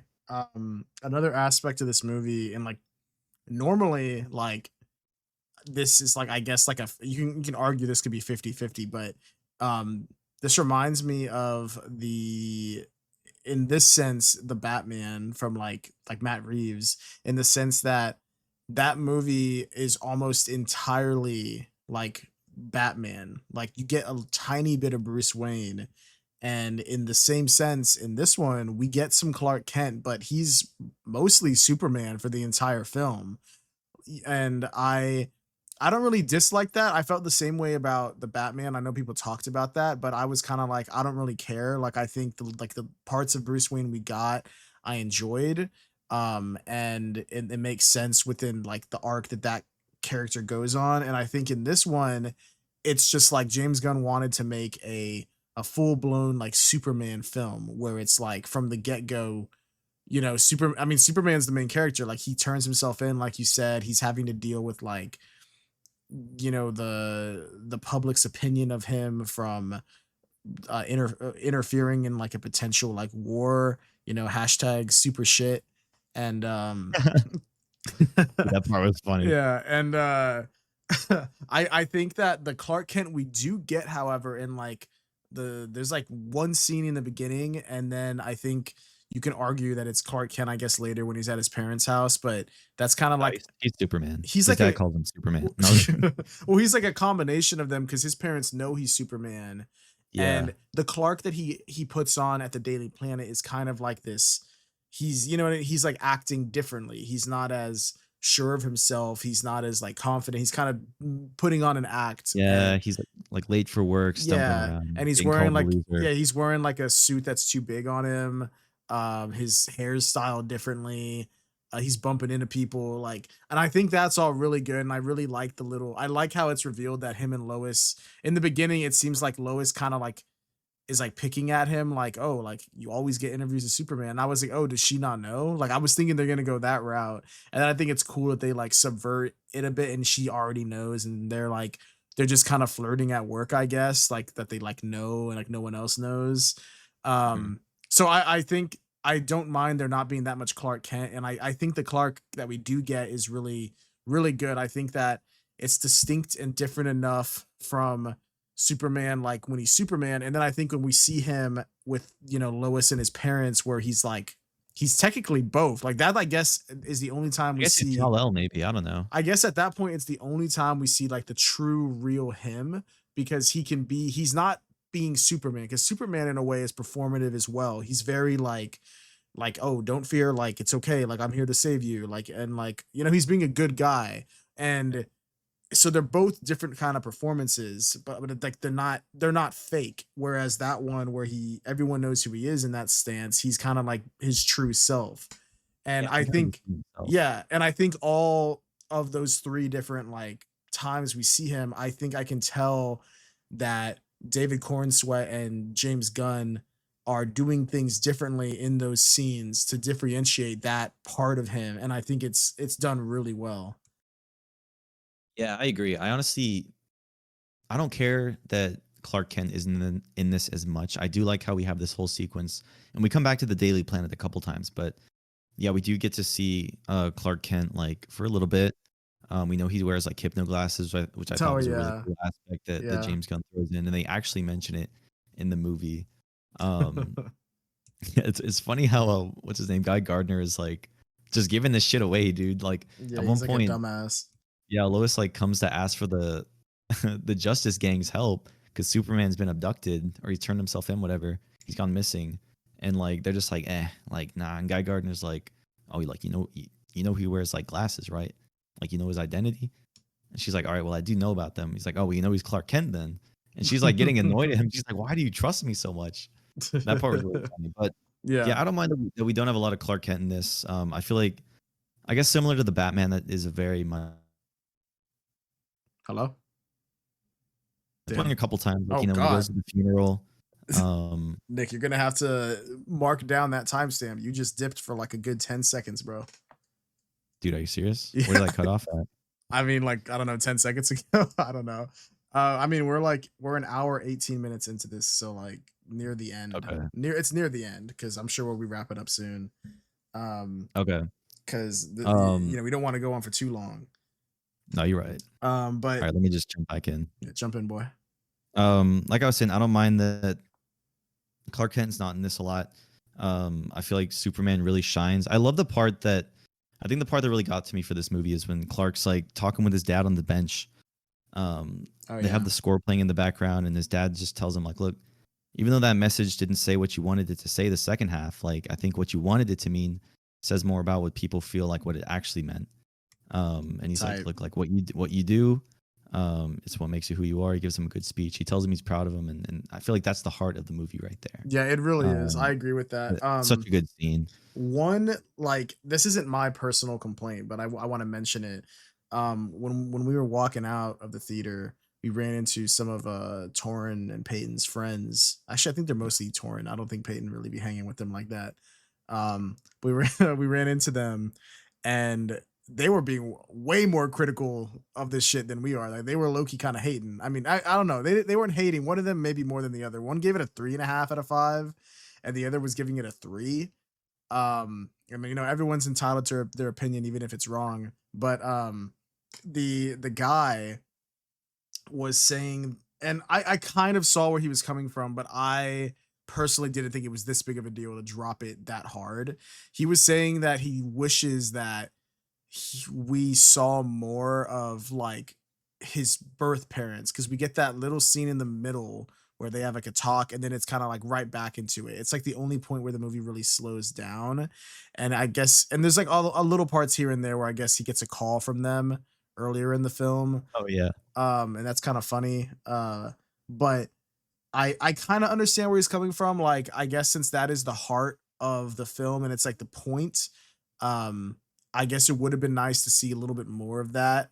But I don't think it hurts it that like really at all for me. I could understand it being a point of annoyance for some people maybe where they wanted to see more of it, but for me I think it accomplishes what it does within the story. I think it really hammers home the point where he's like, conflicted over the message from his parents, and then he kind of is like, oh well, like, that's not, the parents' job is not to tell you what to do, it's to raise you and give you the tools to go make your own mistakes or whatever in life, which is like, Yeah.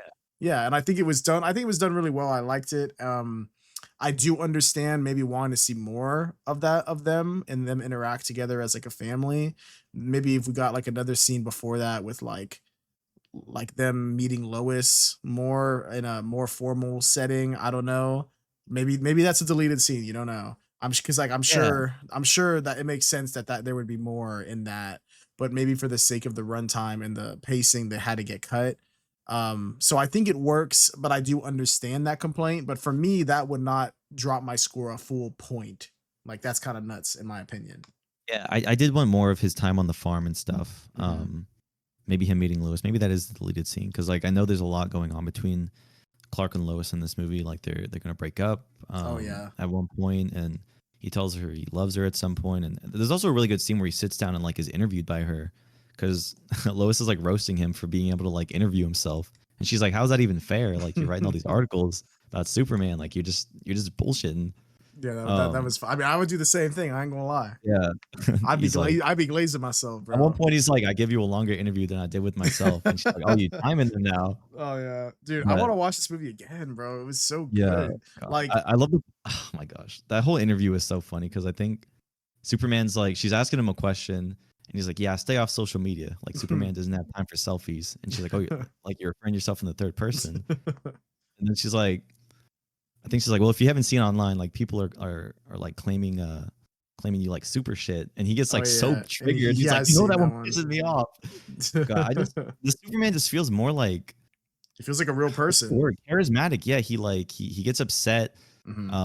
He gets scared. He literally says it. There's a whole speech when he catches Lex Luthor that him being raised by his parents, although being an alien, his human qualities is what make him, Superman, and that's what makes him the strongest person, despite even just having these powers. It's like the Hmm. heart that he has. But I think James Gunn, like you said, all these little things of not seeing his birth parents more in the movie, him getting beat up a lot, like even just hating on this movie for the fact it's not Cavill. Like you can't deny that this movie like has like absolutely probably the biggest heart I've seen in like any superhero movie. Like it actually Hmm. is inspiring to see. Like it's really good and it's really well written. And I'm glad James Gunn decided to direct this because he wrote it. I agree. Um, man, there's so many things we haven't even talked about. Like, I just remembered we No, we haven't even talked no. about Jimmy Olsen and how Oh, he's. dude. Oh my God. Hey, this is another three, bro. Jimmy Olsen pulls three bad bitches in this movie. There's two girls at the office, and then there's another girl that he has in his phone called like Alien Toes or something like that. Oh, And it's it ends it's up the one being girl. I forgot her yeah, name. Eve Teschmacher or Yeah, something like yeah, that. yeah. That It's is it. Alexa's girlfriend. Mhm. All she does is like take selfies, I think, but it ends up coming back in the plot. Like she's been taking selfies of this plot going on. Um, Lex Luthor's trying to like get him another country in the Middle East to invade another country, but it's not even for like actual purposes of him owning land there. Like he just wants to kill Superman. Like, dude is just the biggest hater, dude. Oh my god. I think my favorite moments in this movie, like you said, are like Nicholas Holt stealing the show. Cause like Mhm. there's a point where he's controlling Ultraman to just to like beat up Superman's ass. And he's just like getting so hyped. Like it's almost like the Squid Oh Game meme yeah. where he's like, yeah. Like he's actually him and his group of like connies are all just getting hype in the control room, like He's really watching good. Superman get fucked up. That what I was talking about in the non-spoiler where I was unsure of him. I wasn't sure if he would pull off what I was looking for. Oh my god, he's so good as Lex Luthor. Like he literally like is one of the best parts of the show. He maybe like steals it in a way. I think he steals it. I think Mr. Terrific steals it. I think Mr. Terrific is I was not expecting out of all the Justice Gang members for him to get the most screen time, but I'm really glad he did because I'm sure that like I mean as we see now that we were going to talk about this James Gunn has actually said he's like considering potential spin-offs using Mr. Terrific and Jimmy Olsen. And I think I think that actually like sounds like amazing. Like I don't know what they would do as long as it like works within the universe. Like I mean, I loved Mr. Terrific. I think he really stole the show in the scenes he was in. So Um good. That fight scene on the beach was amazing. oh my god, yeah. It really was that scene out of everything in the film, I think is the most reminiscent of Like Guardians. Guardians, Yeah. absolutely. It 100% because I mean like it has like music playing. It's like a needle drop. Yeah, And it also has like he's using his like T a one spears to take. fight. Yeah.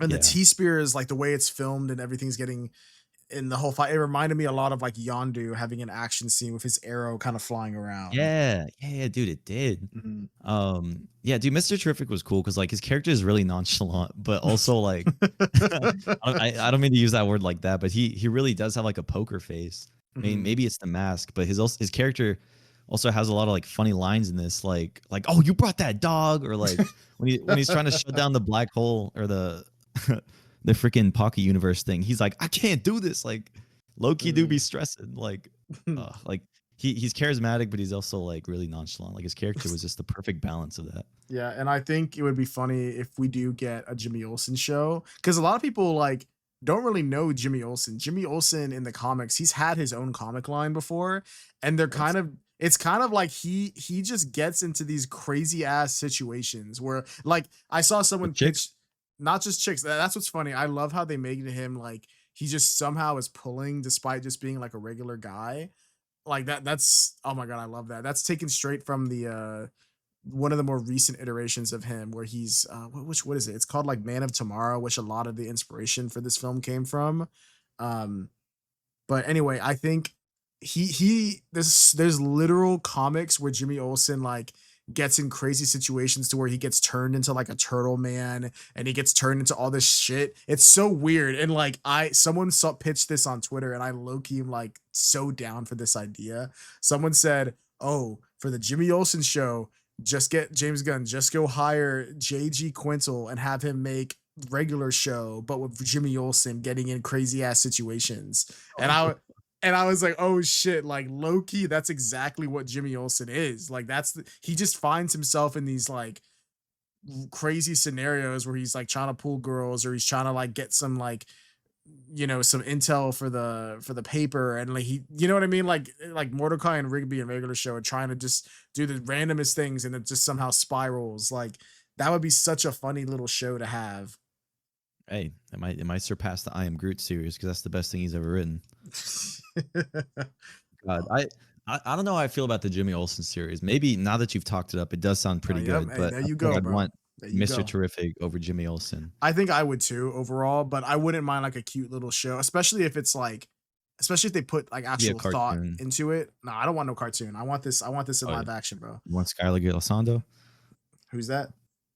That's the guy who plays Jimmy Olsen. Oh, it His is. name's Skylar. I want him, bro. And What? honestly just make just make it a show where he's just pulling baddies each week, bro. Like we'll have a baddie of the week, and it's just It's like like, this week, Jimmy's pulling Lois Lane. No, I don't know. oh, it's like Who's a who's a baddie? Hot girl maybe. oh, that see that would actually be kind of funny if he's That'd like be trying to riz stupid. her up, and then she's like, I would love to see how she react. I don't know. I don't know. I feel like that. Like I do agree. I'd rather get the Mr. Terrific, but I'm open to like stupid ideas like that. Um, damn. Okay, let's get to the end of the film because we've talked about this shit for a lot. Let's talk Lots to about cover. There's a lot in this world, there's a bro. lot. Supergirl pulls up at the end. Oh yeah, Millie she pulled Alcock. up for a bit. She pulled up, which I didn't expect at all. Dude, I didn't think she was gonna come, honestly. I thought she was gonna be mentioned, but we find out Crypto is her dog, Yeah.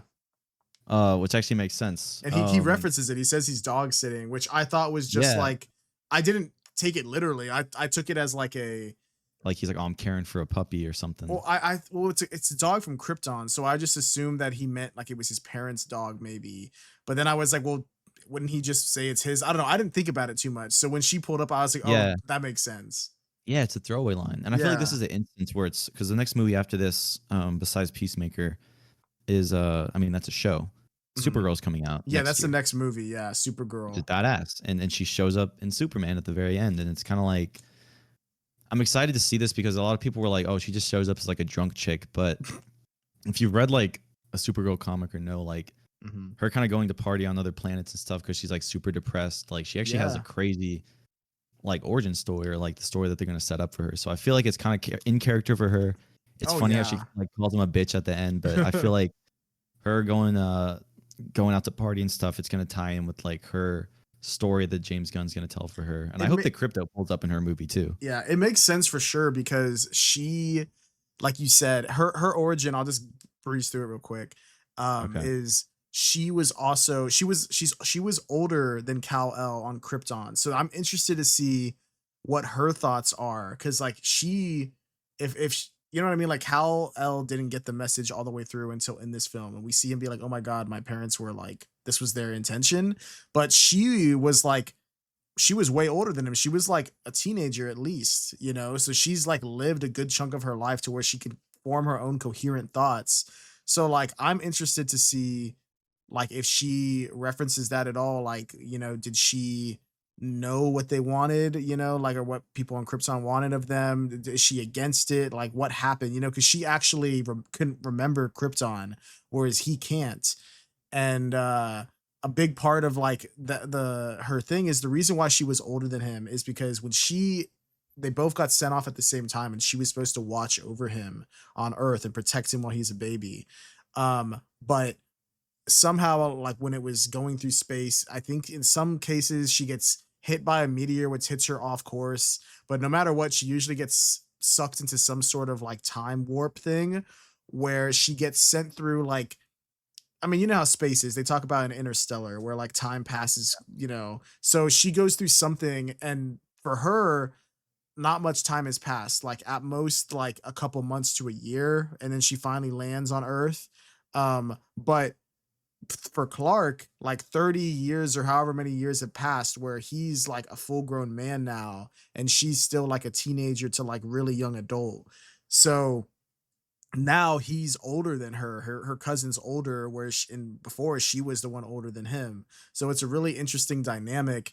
And because she has those memories of Krypton, where she's like, all my friends are gone, you know, like I mean, like, let's say she's 18, then she's at that age where she's like ready to go be an adult and have all these experiences. And then she loses everything and she never gets to has those. So that's why she's so kind of depressed. Like, I think in Woman of Tomorrow is the comic, it literally starts, I believe, with her at a bar and she's going to like a planet that has a red sun because that there she's depowered. The yellow sun is where they get their powers from.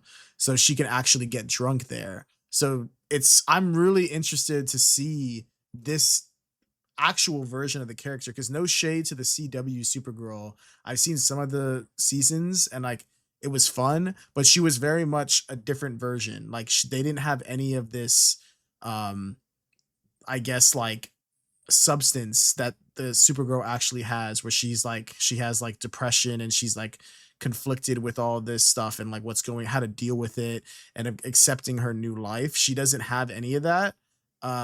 She's more so like just Superman. She's like hopeful and like, you know. So I'm really excited to see this take where it seems like that's the take the way they're going because they literally reference her being drunk. Like she shows up drunk, it seems. She seems hungover. And I think it's actually funny to talk about this. Millie Alcock, who plays her, we know her from Game of Thrones, House of the Dragon.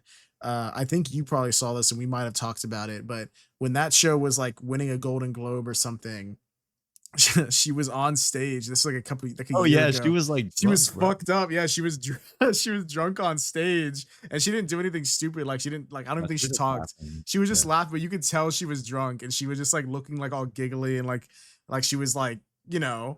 And I wonder if James Gunn saw that low key, and he was like, oh shit, like I know I'm working on the Supergirl thing, and like I'm gonna go that route. And like I wonder if that low key helps, and he like wanted to like, you know, or if that's just like a coincidence. But like regardless, I think that's cool. Yeah, that's funny. I'm excited for Supergirl now, honestly. I am probably sure Superman's gonna pop up again. Oh yeah. Um but yeah, we find out Ultraman's a Superman clone, which I thought was pretty interesting. That actually caught me by surprise. That I surprised it, you? I kind of felt it Get like this when dude I Nick saw him off, use bro. laser eyes, I was like, all right, is this dude just like copying his powers or some shit? I mean, I'd never heard of whatever fucking Ultraman, but isn't he meant to be like Bizarro Superman or something like Okay, that? so let me educate you real quick, Nick. Yeah, So, educate us. all right, so I wasn't sure what they were gonna do with Ultraman because typically Ultraman is from he's typically Ultraman. he's well Such a that rip off name. well he's Ultraman. he's typically from another universe, like in the multiverse or whatever you want to call it. He is that universe's Superman, but he's like kind of evil. It's like imagine if like I guess Krypton's message didn't in this universe didn't get destroyed and he became that, let's say, or maybe even worse than that. Think more like a Viltrumite, I guess.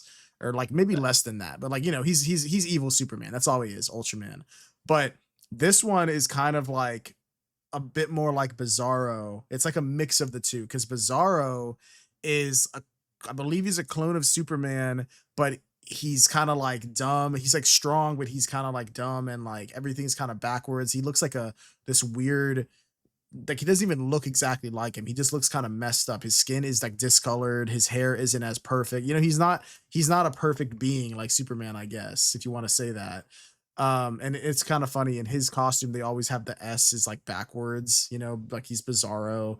But this version of him of Ultraman is kind of like a mix of both characters because he is a clone as we find out. And they don't make him look like Bizarro or even talk. He's more so just like I guess like a husk where he's kind of like this brainless thing for Lex Luthor to control like all that power. And I knew from the get-go, I wasn't sure what they were doing with Ultraman, if it was like a robot or like I was suspecting clone, but I knew for a fact it was a clone of Superman once we saw what's it called?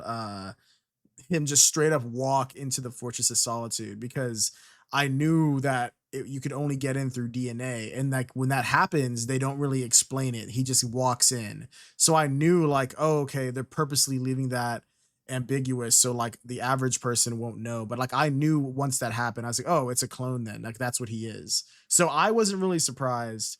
But I mean, hey, Nick, I'm glad you were, bro. Hey, I enjoyed the movie more than you. No, I'm just kidding. Dude. Yeah, I guess he is just like a clone, but he gets sent into a black hole, so you don't know. Maybe he could come back. Another Superman movie. Maybe he's going Oh to Bizarro yeah. World, bro. Yeah, I see. That's the thing. Like low key, they could do that. They could easily do that, and I honestly think that they purposely did that. I don't think. I think they can say like, yeah, he's dead. He was killed in that wormhole, or they can easily just be like, I don't know, years down the line, if they want to bring him back, they can do that. Right, they'll just cast David Cornswell again. Hey, bro, they gotta I cast. They kind of. gotta. They gotta cast Henry Cavill if they ever do Bizarro and just make him look all Oh fucked my up. god, dude, that would piss off the Snyder fans, bro. Like, no, not like this. God. All God. right, Nick. What do you think? You got anything else to say? Um, I Let me feel. think. I I don't feel know. like we've hit The a fact, lot of notes. yeah, I feel like we've said everything. Honestly, like this movie packs a lot of stuff into one movie, but I feel like It it does. works, It man. does. Like, I like the finale when the Justice Gang ends up pulling up to the Middle East to save people. Oh yeah, that's a great scene. I like how it ends. We see Superman, not watching the footage and listening to a message by his parents, but we're listening to this punk rocker song, I think is what it's called. Um, and we're seeing Oh, it's footage of like like him as a Iggy kid, Pop. like Hmm. yeah, Iggy Pop. Yeah, that's another good song that I think that's thrown into this movie. There's not a lot of them, but the songs that are in this hit. But we see Superman watching footage of his adoptive parents and him growing up and stuff, and Hmm. we see him like during Christmas, his dad like holding him as a baby. So I like how it switched from the beginning of the movie, him kind of like really missing his home planet and his birth parents, and then this message that he thought was meant to do good kind of get twisted on him.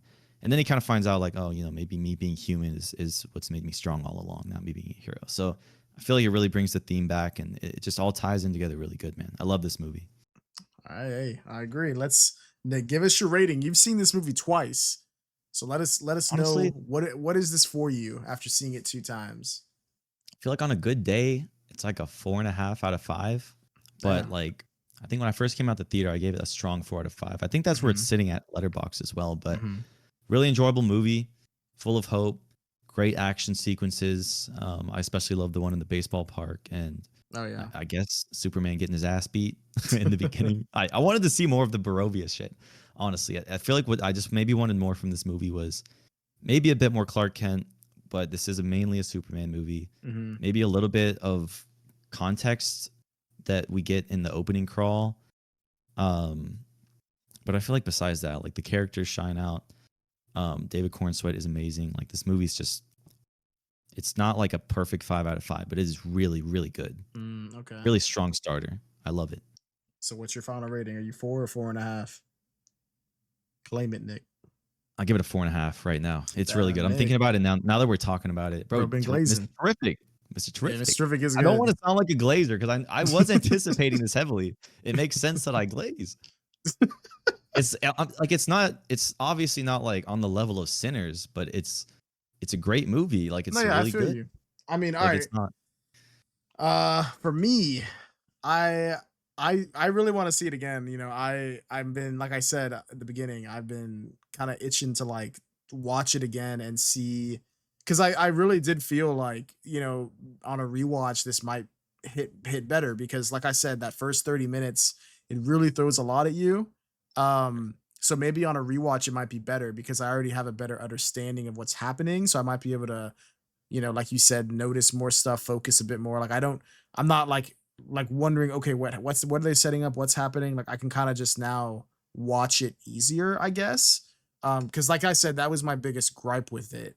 Um, but I think after that, I think it gets like way better. So, Yeah, when it starts going, it starts going. so I think for me, I love the world. I think David Cornsweet is like he is Superman. Like that's perfect casting. Like he's really good, and I think Nicholas Holt really surprised me because, like I said, I wasn't sold on him yet. I wanted to see it first, but going in blind and not knowing what to expect from him, oh my god, he stole the show. He's perfect Lex Luthor.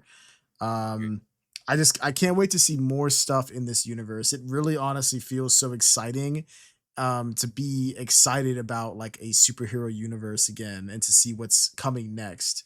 Cause like I'm not no shade on Marvel, but they haven't been hitting as hard. I'm not gonna lie. Like maybe it's because they're not as interconnected as they used to be. I don't know. We'll see if they can fix that. Credit But scenes, bro. The bullshit post credit scenes. well, like Like, let the one from Doctor Strange too is so there's two random ones that are just like so weird next to each other. God. Like one is all like he's like tweaking from the Yeah, it's third like eye, funny. Yeah, and then yeah. And right then there's a after funny he one and after. then no right after he's like the one girl pulls up and she's like, "Oh, like, Yeah, I'm Dormammu's daughter," and he's just like, "Let's go." And now the eye is yeah. chilling, and I'm What like, the "Okay." fuck? I don't know. I mean, maybe we'll see that explained, but as of now, we're not. But anyway, Probably not. back to what I'm talking about. I'm so excited to see Supergirl, and everything Same. else that comes. For me, I'm chilling Yes. at like I'm still chilling if we're going out of 5, like a 4, because I need to see it again before I can justify bumping it up to a 4.5. I need to rewatch it, maybe in theaters if I get the chance, or maybe when it comes out because I pre-ordered it, like I said. But definitely on a rewatch, I'll be able to solidify my feelings and see if I can. But I can easily see this going up if on the rewatch, like I said, it hits just as hard, if not harder. But for now, I am gonna stick with my original rating. If I go on a 10 scale, I can say strong 8 to 8.5. I'll literally will say 8.5 because I think it is that Yeah, good for yeah. me. Eight to I eight and a agree. half, but on a 5 scale, I'm gonna keep it at the 4. Okay, okay. But yeah. Okay. Okay. Movie's fire, dude. Go see it. I like Yep. the the last credit scene we see is there's one of Superman chilling, looking from the moon with Crypto, which is Yep. cool. I like that one. And then there's one of Mr. Terrific and him like putting the city back together. Oh yeah. And they like super glue a building back or something. Well, it's like And Mr. Terrific wrote the code to like put it back together, but it's just slightly off. yeah. And he like God, pisses him off. Superman's like it doesn't look like it doesn't look right. Like it looks a little crooked. And he's like, "What, man? You want me to like pull it back together and put it back?" And then he like storms off. Gosh darn, I could be such a jerk sometimes. Yeah, dude, I don't. I love that part. Dude. Superman really just feels like Dude, that's the how he's kindest supposed to dude. be, bro. That's how he's God, supposed to be. I'm so hyped that we're finally getting it, bro. Like, no I shade to know. Henry Cavill. I actually really liked him. I just wish they Yeah. fucking wrote him better, and we could have actually seen him like Hey, like used. But hey, nah, man. He doesn't save people. He aura farms. Or like when the courthouse blew up And he's in aura Batman farming, versus bro. Superman, he just had to aura farm. When That he was one, saving those people from the flood, he had to aura yeah, he farm. was aura farming, like floating above them while she. And then in Mexico, when they all were like reaching out to him, he aura farming real quick. I low key there's funny Snyder fans and then there's like the really fucking disgusting ones. But there's videos of Cavill like aura farming, and there's people like, dude, this new Superman is like good. Like he actually saves people. He saves a squirrel in the movie, and Yes, people are like, sir. bro, why save people when you can aura farm like Cavill? It's actually funny. Yeah. All Oh right. my god. All right. Well, I think that's it. This is like way longer than I expected it to be. But hey, this was Hey, a it's new Superman. movie, and you can tell that we liked a lot about it. Um, let Absolutely. let us know in the comments if you're watching on YouTube. What was your favorite part of this movie? Did you like it? Did you not like it? Are you a Snyder fan? Are you let us know your thoughts and opinions. If you're listening on Spotify or any other podcasting platform, make sure to leave a review and a rating. It helps push the show out further. Um, if you're not already, check us out on our socials. They're all linked below, as long with our personal letterboxes where you can see our ratings on other films and follow us, which we will be following back all of you guys. And yeah, Nick, do you have anything else to say before we wrap it up? I think that's it. Check us out on Instagram. We're on Mhm. Threads, on TikTok, Facebook. We got a Discord server. We're gonna try to get it up and running Oh yeah, again. Nick just invited me Um, to it right before this started. I was like, I'm not even in dude, it. this dude Josh got banned. All right, his other Discord account got banned for some reason. He was probably doing some fucking, I don't know, Lex Luthor hater type shit. He's probably doing some shady stuff. Yeah, but hey, we back now though. So, all right, let us know what you guys thought, and we'll see you guys in the next episode. Goodbye.